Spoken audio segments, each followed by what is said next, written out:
नमस्कार, मी श्वेता अंकले. तरुण भारतच्या न्यूज बुलेटिन मध्ये आपल्या सर्वांचे स्वागत. आता पाहूया ठळक घडामोडी. शहरात सुरू असलेल्या सततच्या मुसळधार पावसामुळे बळ्ळारी नाल्याला पूर आला असून नाल्यामध्ये गाळ साचल्यामुळे हजारो एकर शेती पाण्याखाली गेली आहे. त्यामुळे शेतकऱ्यांचं मोठं नुकसान झालंय. शहरातील गटारी स्वच्छ करण्यात आल्या असल्या तरी बळ्ळारी नाल्याची साफसफाई न झाल्याने ही परिस्थिती उद्भवली आहे. याची गंभीर दखल घेत समितीचे नेते रमाकांत कोंडुस्कर यांनी तातडीने अधिकाऱ्यांशी संपर्क साधून घटनास्थळी जेसीबी वाहन बोलावून गाळ काढण्याचे काम सुरू केले. यावेळी माजी नगरसेवक मनोहर हलगेकर, शेतकरी संघटनेचे पदाधिकारी व शेतकरी वर्ग मोठ्या संख्येने उपस्थित होते. धामणे रोड जवळील बळ्ळारी नाल्याच्या परिसरात साचलेल्या घाणीच्या पार्श्वभूमीवर बेळगावचे महापौर मंगेश पवार व उपमहापौर वाणी जोशी यांनी गुरुवारी सायंकाळी पाहणी दौरा केला.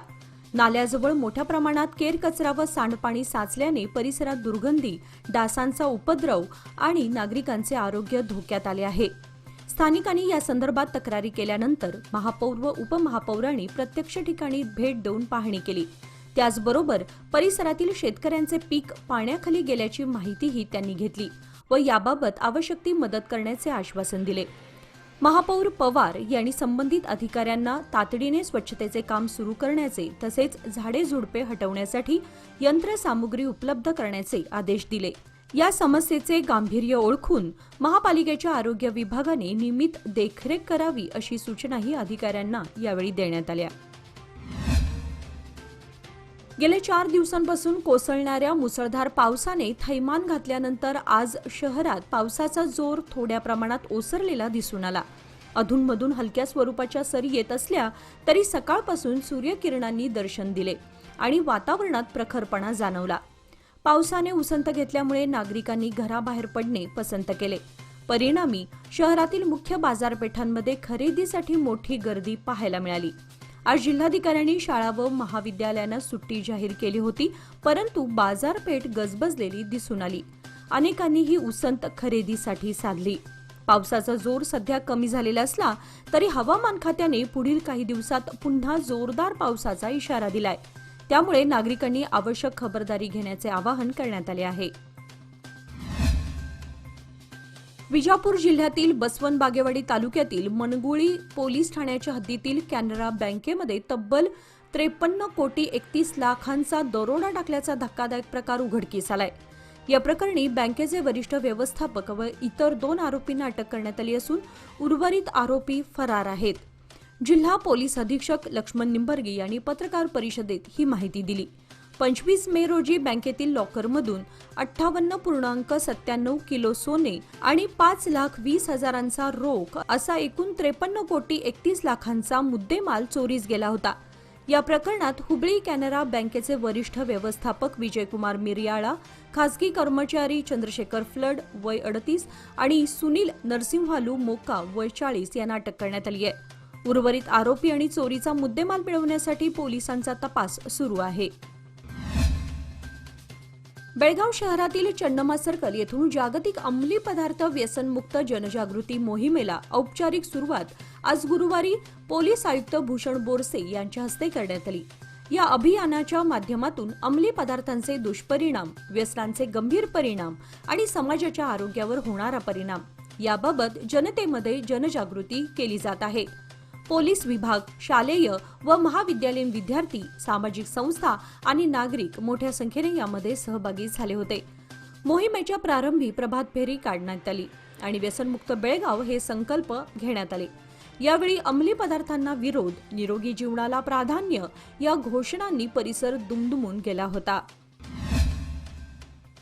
गेल्या 2 दिवसांपासून सुरू असलेल्या मुसळधार पावसामुळे कॉलेज रोड परिसरामध्ये मुख्य गटारी तुंबून 2 फुटापर्यंत पाणी रस्त्यावर साचले होते. गटारीत साचलेला कचरा आणि प्लास्टिक पिशव्यांमुळे मोठ्या प्रमाणावर अडथळा निर्माण झाला होता.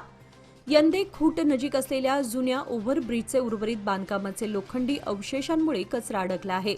त्यामुळे गटारीतील पाणी रस्त्यावर वाहत होतं. या समस्येची तातडीने दखल घेत स्थानिक नगरसेवक शंकर पाटील यांनी स्वखर्चाने तात्काळ कारवाई करत गटारीतील कचरा सफाई कर्मचाऱ्यांकडून साफ करून पाण्याचा निचरा सुरळीत केला. तसेच अनेक दिवसांपासून नाल्यावर ठेवण्यात आलेला लोखंडी ओव्हरब्रिजचा शिल्लक भाग देखील हटवण्यात आला. मात्र त्याचे फाउंडेशन भूमिगत गटारीमध्ये राहिल्याने त्याच ठिकाणी पुन्हा कचरा अडकत आहे. त्यामुळे त्या फाउंडेशनला पूर्णतः हटवून नाल्याला मोकळा मार्ग द्यावा अशी विनंती पाटील यांनी प्रशासनाकडे केली आहे. प्रसंगी नगरसेवक शंकर पाटील यांनी दाखवलेल्या कार्यतत्परतेचे सर्वत्र कौतुक होत आहे. कारवार मार्गावरील अरेबैल घाटामध्ये गोवा बेंगळूर आंतरराज्य बस आणि ट्रकची काल रात्री समोरासमोर धडक झाली. या अपघातात बसमधील 25 प्रवाशांपैकी 5 प्रवाशांना किरकोळ दुखापत झाली असून उर्वरित प्रवासी सुखरूप आहेत. अपघात इतका भीषण होता की दोन्ही वाहने दरीत कोसळता थोडक्यात बचावली. यामुळे सुदैवाने मोठा अनर्थ टळला.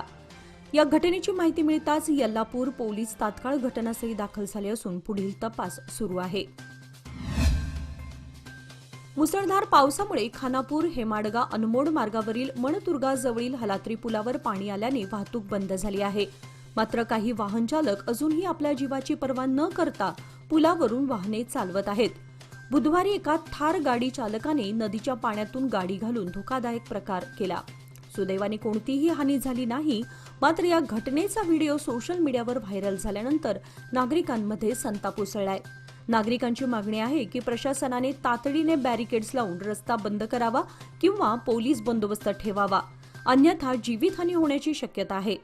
दरम्यान व्हिडिओमुळे त्या चालकावर कारवाईची मागणी जोर धरू लागली आहे.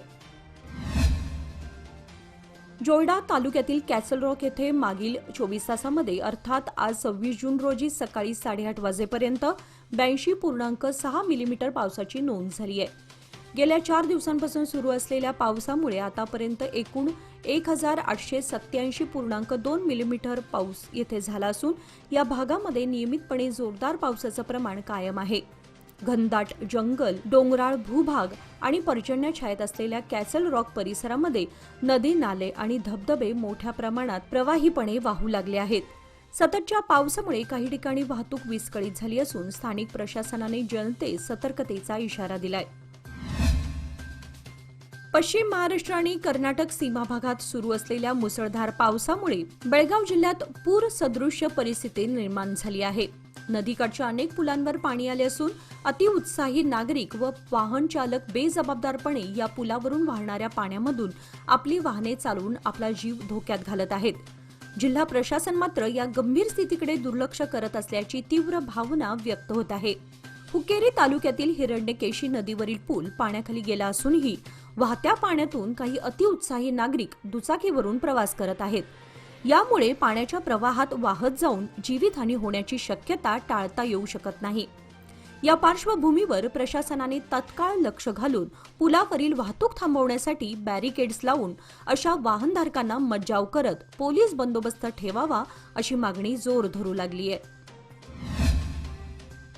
उत्तर कन्नड जिल्ह्यातील सिरसी तालुक्यातील नेग्गू या गावामध्ये मागील 3 दिवसांपासून मुसळधार पाऊस सुरू असून 26 जून रोजी सकाळी 8:30 वाजेपर्यंतच्या 24 तासामध्ये 144.5 मिलीमीटर पावसाची नोंद झाली आहे.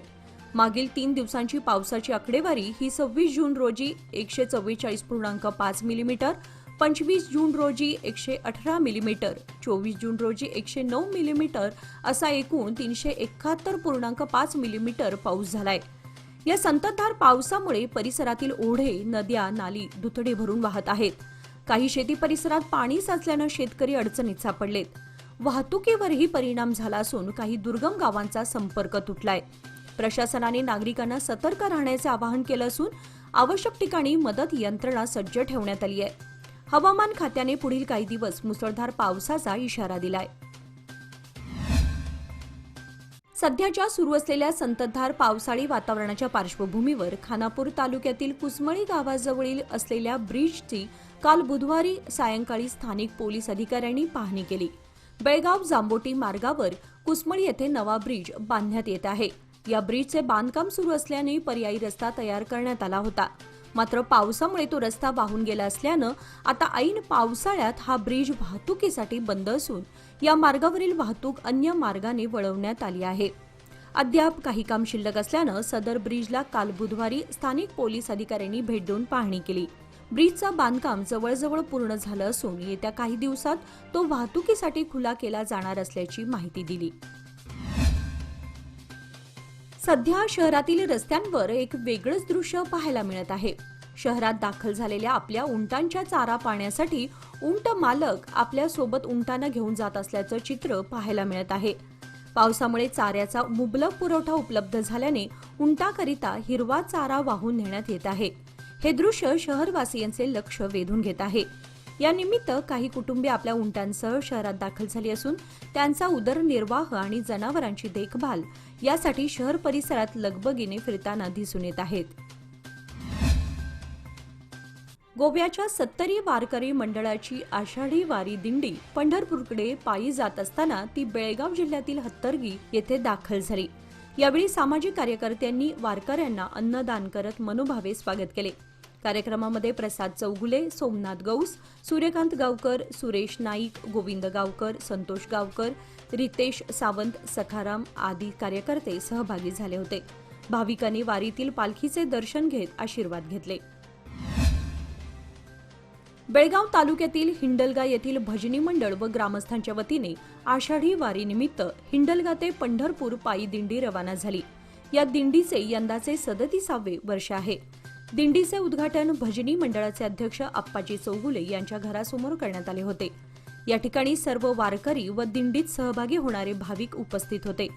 पूजन कार्यक्रमानंतर भाविक गावातील मसनाई मंदिर, मारुती मंदिर, दुर्गाडी मंदिर, लक्ष्मी मंदिर, मरगाई मंदिर, गणपती मंदिर, श्रीराम मंदिर, विठ्ठल रखुमाई मंदिरातील मूर्तीचे पूजन करून दिंडीचा बॉक्साईट रोड येथे असलेल्या कलमेश्वर मंदिरात एक दिवसाचा मुक्काम झाला. रात्री भजनाच्या कार्यक्रमानंतर दिंडी बॉक्साईट रोडमार्गे पंढरपूरकडे प्रस्थान झाली. दिंडीमध्ये नारायण काकतकर, बाळू उर्फ परशुराम नाईक, भाऊराव कुडचीकर, गीता चौगुले, नंदा उचगावकर तसेच गावातील शेकडो भाविक सहभागी झाले होते. लोकमान्यच्या मुदत ठेव योजना म्हणजेच सुयोग्य कालावधी सर्वोत्तम व्याजदर. आता तुमच्या गुंतवणुकीवर मिळवा 10.60% परतावा. अधिक माहितीसाठी आजच संपर्क करा 1800212405. लोकमान्य, प्रत्येक पावलावर तुमच्या सोबत. योजना फक्त सभासदांकरिता. नियम व अटी लागू. खानापूर तालुका महाराष्ट्र एकीकरण समितीची बैठक उद्या शुक्रवार दिनांक 27 जून रोजी दुपारी 2 वाजता राजा शिवछत्रपती स्मारक येथे बोलावण्यात आली आहे. तरी मये समितीच्या पदाधिकारी आणि कार्यकारिणी सदस्यांनी उपस्थित राहावे असे आवाहन खानापूर तालुका मये समितीचे अध्यक्ष गोपाळ देसाई, कार्याध्यक्ष मुरलीधर पाटील, निरंजन सरदेसाई, आबासाहेब दळवी यांनी केले आहे. सार्वजनिक वाचनालयाच्या वतीने आज गुरुवार दिनांक 26 जून रोजी राजर्षी शाहू छत्रपती महाराज यांची 151वी जयंती साजरी करण्यात आली. वाचनालयाचे अध्यक्ष अनंत लाड यांच्या हस्ते राजर्षी शाहू छत्रपती महाराज यांच्या प्रतिमेस पुष्पहार अर्पण करून अभिवादन करण्यात आले. यावेळी अध्यक्ष अनंत लाड आणि कार्यवाह सुनीता मोहिते यांनी राजर्षी शाहू महाराज यांच्या कार्याविषयी थोडक्यात आपले विचार मांडले. या कार्यक्रमात वाचनालयाचे उपाध्यक्ष प्राध्यापक विनोद गायकवाड, सहकार्यवाह अनंत जांगळे, सदस्य ॲडव्होकेट I.G. मुचंडी, अभय याळगी, नेताजी जाधव, लता पाटील, प्रसन्न हेरेकर, व्यवस्थापक विठ्ठल कडगावकर यांच्यासह वाचक व कर्मचारी वर्ग उपस्थित होते. रायबाग तालुक्यातील कुडची येथे बुधवारी दुःखद घटना घडली. नदीवरील पंप सेट घेऊन परत येताना बैलगाडी ओढ्यात बुडाल्याने दोन्ही बैलांचा मृत्यू झाला. शमशोरदीन दुंडगे राहणार कुडची यांचे हे बैल होते. कृष्णा नदीच्या पाणी पातळीमध्ये वाढ झाल्याने ते पंप सेट काढून बैलगाडीतून परत येत होते. जाताना रस्ता कोरडा होता, मात्र परतीच्या मार्गात लहान ओढ्यावर पाणी आले होते. पाण्याचा अंदाज न आल्याने बैलगाडी थेट ओढ्यात गेली. मालकाने जीवाचे रान करत बैलांना वाचवण्याचा प्रयत्न केला, मात्र दोन्हीही बैल पाण्यात बुडून दगावले. पशुवैद्यकीय अधिकारी आणि तलाठ्यांनी घटनास्थळी येऊन पंचनामा केला. कुडची पोलीस ठाण्यामध्ये या घटनेची नोंद झाली आहे. शेतकऱ्याच्या नुकसानीमुळे परिसरात हळहळ व्यक्त करण्यात येत आहे. राज्य सरकारच्या सर्व विभागांमध्ये कन्नड भाषेचा सक्तीने वापर करण्याचा आदेश कर्नाटकच्या मुख्य सचिव डॉक्टर शालिनी रजनीश यांनी दिला आहे. कर्नाटक राज्यभाषा अधिनियम 1963 नुसार कन्नड ही प्रशासकीय भाषा असून त्यानुसार सर्व अर्जांना व पत्रांना कन्नडमध्येच उत्तर दिले जाणार आहे. सरकारी कार्यालयातील सर्व फलकही केवळ कन्नडमध्येच असणं बंधनकारक असणार आहे. विधिमंडळाचे कामकाज, आदेश, नोटिसा, नियुक्त्या, रजा इत्यादींचे आदेशही आता फक्त कन्नडमध्येच जारी करण्यात येणार आहेत. याआधी दिलेल्या आदेशांची अंमलबजावणी न झाल्याने मुख्यमंत्री सिद्धरामय्या यांनी कन्नड भाषेत नसलेल्या फाईल्स माघारी पाठवण्याचे निर्देश दिले आहेत. सर्व अधिकाऱ्यांनी कन्नडचा वापर करणं हे आता कर्तव्य मानून त्वरित अंमलबजावणी करावी असे स्पष्ट करण्यात आले आहे. शहराबाहेरील पट्टण गावातील एका ढाब्यावर मंगळवारी रात्री भीषण हल्ला होऊन ढाबा मालक, त्याचा पुतण्या आणि कर्मचारी यांची निर्घृण हत्या करण्यात आली. मृतांमध्ये सिद्रुद वय 32, जगदीश वय 25 आणि रामचंद्र वय 35 यांचा समावेश आहे. रात्री सुमारे 11:30च्या सुमारास 8 ते 10 हल्लेखोरांनी ढाब्यामध्ये घुसून तिघांवर धारदार शस्त्रांनी वार केले. घटना घडताच हल्लेखोर पळून गेले. प्राथमिक माहितीनुसार जुन्या वैमनस्यातून ही घटना घडल्याचा संशय आहे. घटनेनंतर पोलिसांनी घटनास्थळी धाव घेत तपास सुरू केला असून आरोपींचा शोध घेण्यात येत आहे. या घटनेमुळे परिसरात खळबळ उडाली आहे. गुरुवारी झालेल्या मुसळधार पावसामुळे बेळगावातील मंडोळी रोडवरील गॅलेक्सी हॉल परिसरामध्ये पावसाचं पाणी साचून तलाव सदृश्य परिस्थिती निर्माण झाली. रस्त्यावर मोठ्या प्रमाणात पाणी साचल्यानं वाहन चालक आणि पादचाऱ्यांना मोठ्या अडचणींचा सामना करावा लागला. या भागातील गटारी अनेक दिवसांपासून साफ न केल्यामुळे पावसाचं पाणी नाल्यातून न वाहता थेट रस्त्यावर साचलं. परिणामी वाहतुकीस अडथळा निर्माण झाला असून परिसरात चिखल आणि दुर्गंधी पसरली आहे. स्थानिक नागरिकांनी प्रशासनाचं लक्ष वेधत तातडीने गटारी स्वच्छ करण्याची आणि पावसाळ्यापूर्वी आवश्यक उपाययोजना राबवण्याची मागणी केली आहे. अन्यथा पुढील पावसात ही समस्या अधिक गंभीर स्वरूप धारण करू शकते असा इशारा त्यांनी दिला. गेल्या 2 दिवसांपासून सुरू असलेल्या मुसळधार पावसामुळे बेळगावच्या कांदा मार्केटमध्ये मोठ्या प्रमाणात पाणी साचलं असून विक्रेत्यांचे प्रचंड हाल झाले आहेत. पहिल्याच जोरदार पावसात मार्केट परिसर जलमय झाल्याने पालिका प्रशासनाच्या नियोजनाचा फोलपणा उघड झालाय. पावसाच्या पाण्यामुळे कांदा, भाजीपाला व अन्य माल भिजून विक्रेत्यांचं आर्थिक नुकसान झालंय. बाजारपेठेतील अस्वच्छता, साचलेलं पाणी आणि गैरसोयींमुळे व्यापाऱ्यांमध्ये संतापाचा सूर आहे. हीच का ती स्मार्ट सिटी असा सवाल संतप्त नागरिक आणि विक्रेत्यांकडून केला जातोय. प्रशासनाने तातडीने योग्य जलनिचरा व ड्रेनेज व्यवस्था करावी अशी जोरदार मागणी होत आहे. मात्र अद्याप कोणतीही ठोस कारवाई किंवा योजना न केल्यामुळे व्यापाऱ्यांमध्ये तीव्र नाराजी पसरली आहे. गोवा, कारवार, हुबळी, बेळगावकडे जाणाऱ्या प्रवाशांसाठी मध्यवर्ती ठिकाण असलेल्या रामनगर बस स्थानकावरील शौचालय ड्रेनेज ब्लॉक झाल्यामुळे बंद ठेवण्यात आले होते. तात्पुरता उपाय म्हणून जेसीबीच्या सहाय्याने उघड्यावर खड्डे खोदून जिरवणीची व्यवस्था करण्यात आली होती. मात्र हे खड्डे भरल्यामुळे पावसाचे व शौचालयाचे पाणी शेजारील वस्तीमध्ये शिरू लागल्याने नागरिकांमध्ये संताप व्यक्त होत आहे. बस स्थानकामध्ये एक हॉटेल, एक कॅन्टीन व 2 दुकाने भाडेतत्वावर असून विभागाला दरमहा 2 लाखांचे उत्पन्न मिळते. तरीही शौचालय व स्वच्छतेसाठी कोणती सुविधा दिली जात नसल्याचं चित्र आहे. उघड्यावर असलेल्या खड्ड्यांमुळे दुर्गंधी पसरली असून प्रवासी आणि स्थानिकांच्या आरोग्याला धोका निर्माण झालाय. स्थानिक नागरिकांनी यावर त्वरित तोडगा काढण्याची मागणी केली आहे. मुसळधार पावसाच्या सरींचा विचार न करता रायबाग मतदारसंघात विकास कामांचा धडाका सुरूच आहे. बुधवारी खासदार प्रियंका जारकिहोळी यांनी करोशी, वडराळ, बंबलवाड, नसलापूर, बुवाची सौंदती या गावांमध्ये सुमारे 8 कोटी रुपये खर्चाच्या विविध विकास प्रकल्पांना प्रारंभ केला. या कामांमध्ये एससीपी व टीएसपी योजनेअंतर्गत एससी कॉलनीतील पायाभूत सुविधा, रस्ते, गटारी आणि अन्य सुविधा यांचा समावेश आहे. छत्री व ताडपत्रीखाली उभे राहून खासदार प्रियंका जारकिहोळी यांनी स्वतः कुदळ मारत या कामांना गती दिली. यावेळी त्यांनी सांगितले की ग्रामीण भागातील युवकांना क्रीडा क्षेत्रामध्ये संधी मिळावी यासाठी लवकरच रायबाग मतदारसंघात सुसज्ज क्रीडांगण उभारण्यात येणार आहे. खासदार पदाचा 1 वर्षाचा कार्यकाळ पूर्ण करताना त्यांनी मतदारसंघातील विकासासाठी सातत्याने काम सुरू असल्याचंही यावेळी नमूद केलं. अथणी पोलीस ठाण्याच्या वतीने अंमली पदार्थांचे दुरुपयोग व त्यांची बेकायदेशीर वाहतूक या विरोधात जनजागृती मोहीम आज गुरुवारी राबवण्यात आली. या कार्यक्रमाचे नेतृत्व उपविभागीय पोलीस अधिकारी यांनी केले. यावेळी महाविद्यालयीन विद्यार्थ्यांसाठी विशेष सत्र घेण्यात आले, ज्यामध्ये अंमली पदार्थांचे आपल्या आरोग्यावर होणारे परिणाम, कायदेशीर दुष्परिणाम आणि सामाजिक प्रभाव याबद्दल माहिती देण्यात आली. कार्यक्रमात पोलीस अधिकारी, शिक्षक, महाविद्यालयीन विद्यार्थी आणि पालक उपस्थित होते. प्रसंगी विद्यार्थ्यांनी उत्स्फूर्तपणे सहभाग घेत जनजागृतीसाठी आश्वासन दिले. युवकांनी अंमली पदार्थांपासून दूर राहून समाज घडवावा असे आवाहन पोलिसांनी यावेळी केले. 2025च्या आंतरराष्ट्रीय अंमली पदार्थ सेवन प्रतिबंध दिनाच्या निमित्ताने बेळगाव शहरातील विविध व्यसनमुक्ती केंद्रांना अपर पोलीस आयुक्त यांनी भेट दिली. या दौऱ्यात त्यांनी केंद्रातील सुविधांची पाहणी करून उपचार घेत असलेल्या रुग्णांशी त्यांनी संवाद साधला आणि त्यांच्या पुनर्वसन प्रक्रियेबाबत माहिती जाणून घेतली. तसेच अंमली पदार्थांपासून मुक्त समाज घडवण्यासाठी पोलीस विभागाच्या वतीने सातत्याने जनजागृती आणि प्रतिबंधात्मक उपाययोजना राबवल्या जात असल्याचे सांगितले.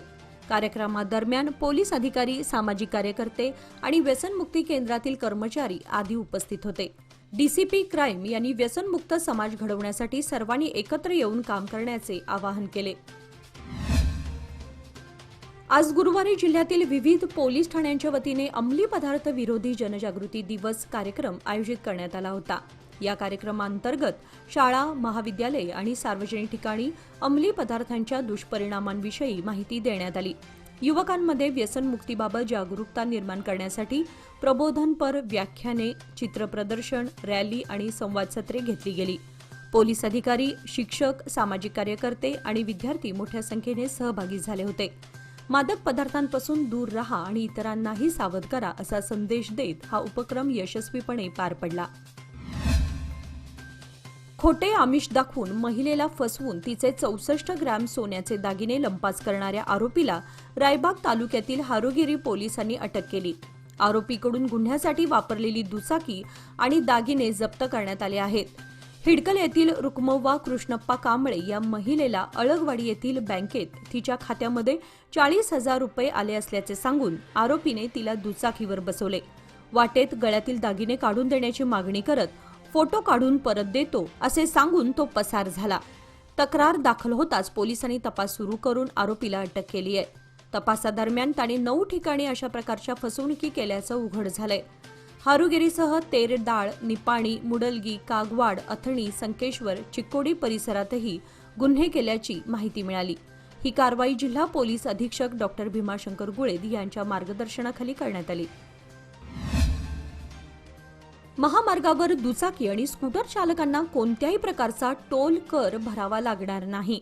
काही माध्यमांद्वारे असा दावा करण्यात आला होता की येत्या 15 जुलैपासून दुचाकी चालकांना राष्ट्रीय महामार्गावरही कर भरावा लागेल. महामार्गावर दुचाकी वाहनांवर टोल कर लावण्याच्या बातम्या खोट्या असल्याचं सरकारनं म्हटलंय.